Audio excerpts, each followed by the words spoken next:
একের পর এক প্রাকৃতিক দুর্যোগের কবলে বিশ্বের নানা প্রান্ত। প্রবল ঘূর্ণিঝড় রেমালের তাণ্ডবে লণ্ডভণ্ড বাংলাদেশ উপকূল।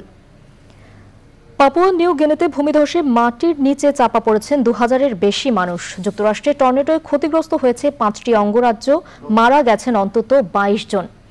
আফগানিস্তানে কয়েক সপ্তাহ ধরে চলা বন্যায় প্রাণ হারিয়েছেন আরও 16 জন। মাহফুজুল হাসানের রিপোর্ট।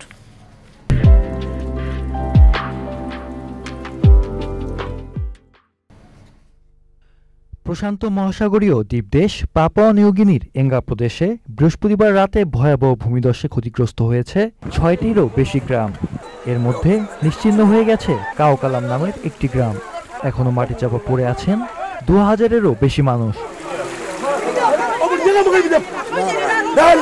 গভীর রাতে সবাই ঘুমিয়ে থাকায় দুর্যোগের সময় অধিকাংশ মানুষই বাড়ি থেকে বের হতে পারেননি। দেশটির দুর্যোগ মোকাবেলা অধিদপ্তর জানিয়েছে, ভূমিধসের কারণে ভবন, ফসল এবং বাগানের বড় ধরনের ক্ষতি হয়েছে। এতে দেশের অর্থনীতিতে বড় ধরনের প্রভাব পড়েছে।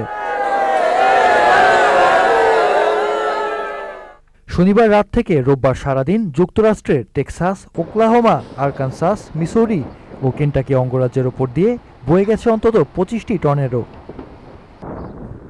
একের পর এক টর্নেডোর আঘাতে যুক্তরাষ্ট্রের 5টি অঙ্গরাজ্যের বিভিন্ন এলাকায় হতাহত হয়েছেন বহু মানুষ।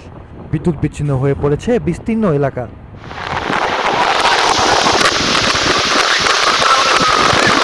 আফগানিস্তানে ভয়াবহ বন্যায় নারী, শিশু সহ আরও অন্তত 16 জন প্রাণ হারিয়েছেন।